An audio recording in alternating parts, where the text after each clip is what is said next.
everybody, my name is Angie. Welcome back to my channel.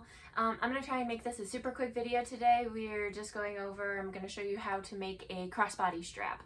So this is one where my fabric is not long enough for one continuous piece, so I'm going to have to piece the fabric together. So I'll show you how to do that and how to make a completely removable crossbody strap that has two swivel hooks on either end that you can remove from your bag. So let's go ahead and get into it. Forgot to mention sizing, but basically for your crossbody straps, the width of the fabric that you want for your strap is going to be 4 times the width of your hardware. So if you're using 1-inch hardware, that's what I'm using. I cut my fabric to be 4 inches wide. If you're using 1.5-inch hardware, math, that would be what, 6 inches? 6 inches wide, 1.5 times 4. Sometimes I do a 1/2-inch crossbody strap, and then I cut it to 2 inches. So whatever hardware width, multiply that by 4. That's how wide you cut your fabric to. All right, so now the fabric that I am using is canvas, and usually canvas is not long enough, like the width of fabric isn't long enough for one continuous piece. So you usually got to piece it together if you're using canvas or quilt cotton or something. So what we're going to do is take the end of one of them and take the other one, and we're going to set it perpendicular onto the end so that the edges align here and here. And if your fabric is going a certain way, like this has a right side and a wrong side, I just kind of hold it in place and then peel it back so that I can see that my fabric is all aligning the same way. We're going to go ahead and stitch from this corner a straight line down to this corner. We're not going from this inside corner out. We're going to go from this corner to this corner, back stitching at the beginning and the end. All right, so I went ahead and just threw some clips on there out of my stitching line, so some over here and there, and then I'm just going to go ahead and, starting at that point where the two fabrics intersect up here, back stitch, and I am just heading towards this point that I drew over here where the two fabrics are connecting over here.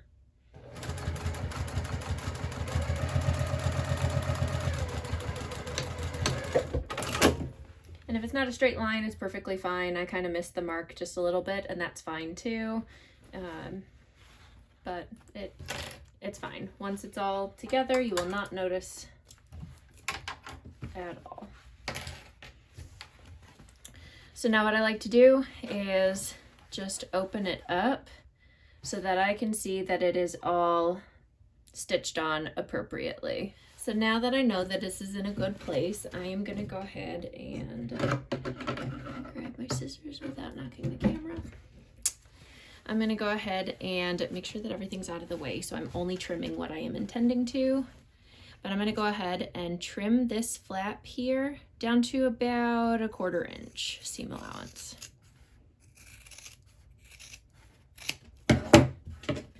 Okay, so now I can go ahead and again double check, looks okay. So now I'm going to go ahead and take this over to the iron and just press this seam open.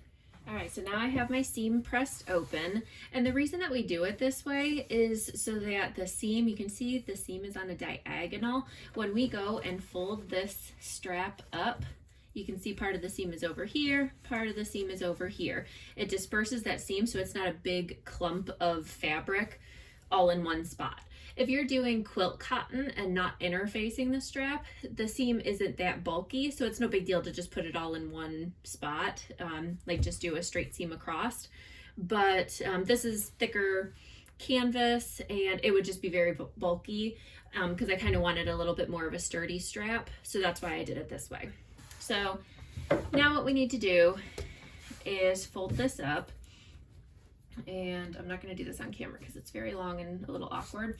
But basically what we're going to do is fold this in half, which will give us the center mark, or you can just draw the center mark with a dull like pencil or something like that, so that it doesn't bleed through. You're going to find the center mark. Then we're going to go ahead and take the ends and fold them in to that center mark, and then fold it in again. So what that does is folds the raw edges of the ends of the straps in so that they are hidden, so that we don't have any raw edges on this. And then we're also going to do that to the ends of the strap. So the very end over here, we're going to go ahead and fold that in, maybe like 3/8 or 1/2 inch, just so that the end of the strap is now also going to be finished when it's all folded up and we don't have any raw edges over here. So I'm going to go over to my iron and do that because it helps it press it in place and holds it in place, and I'll clip as I go. All right, so we have the entire thing all clipped, and you can see the inside we have folded with the raw edge going in. Get rid of that stray thread.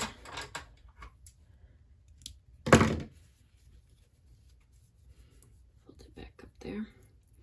And then all we're going to do is take this over to our sewing machine, and around the entire thing we're just going to stitch 1/8 of an inch along all edges, basically just a big rectangle around the entire thing, which will close in this side over here, close in the ends over here, and then finish off the other end so it's nice and even. All right, and I'm just starting on, I like to start on the open side over here, but anywhere is fine.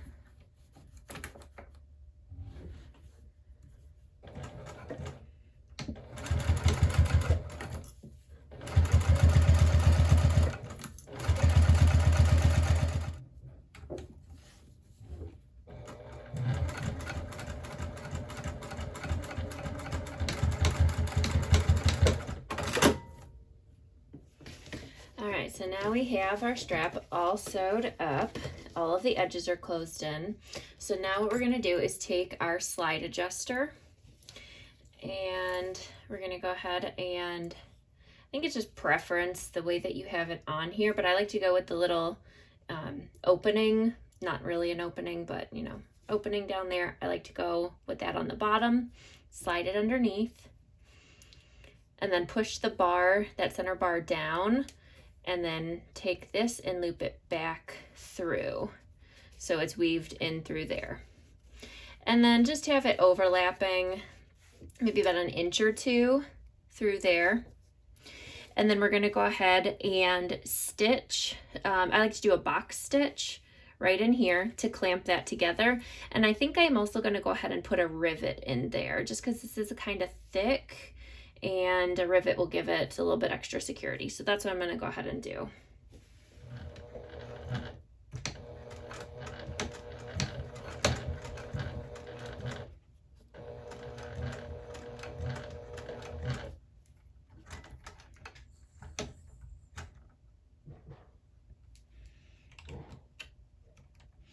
All right, now my machine does not like to go over the hardware here.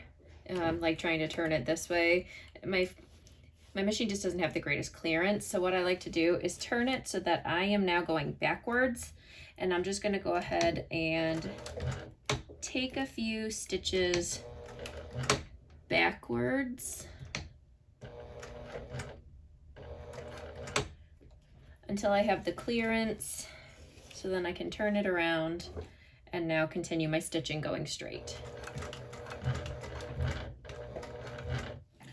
Now, if you don't have a rivet press or didn't want to rivet for whatever reason, you can go ahead and also stitch just like an X going across here, and that would give it a little extra security too. But I have my rivet press, and that's going to be stronger than any stitching that I do, so I'm just going to do that.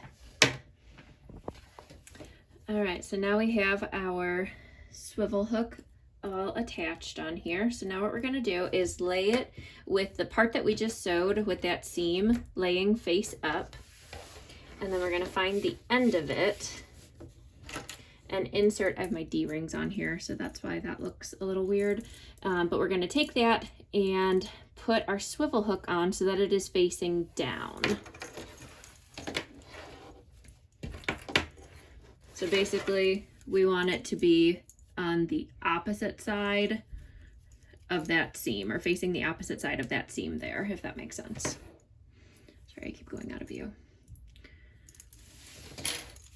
Now we're going to take that end and insert it with the seam that we just sewed there. We're going to go ahead and insert it through there and then back down the other side. It can get a little tight through here because that end is a little thicker, but you just kind of gotta squeeze it through, and then once it's through, it's not bad. And then I like to just go ahead and tighten it so that I know everything is on the right side and that the length looks okay and all that. I guess it would be more like loosening it, but whatever. All right, so we want the swivel hook to be on the outside like that, not looped around like that. All right, and then on the other side, again, we're gonna go sit back on the same side as the slide adjuster there.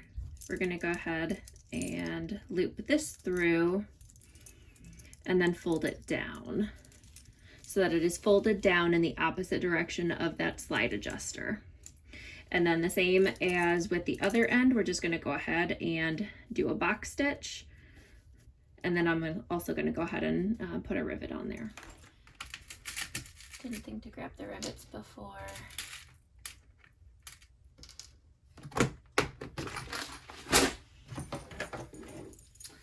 right, so I can find this spot here.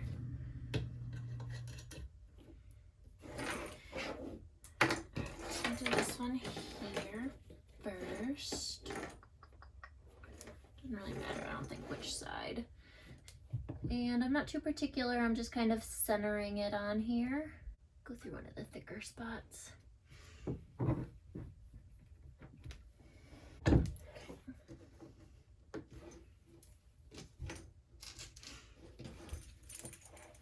gonna punch both holes while we're at it.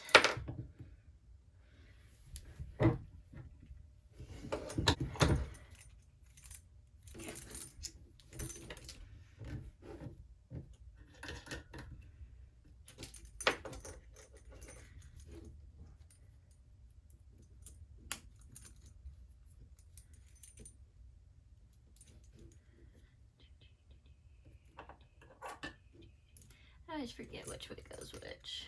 I think that one goes on the bottom. I guess we'll see if I dent it.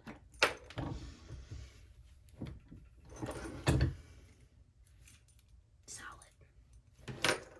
Okay, and this one here.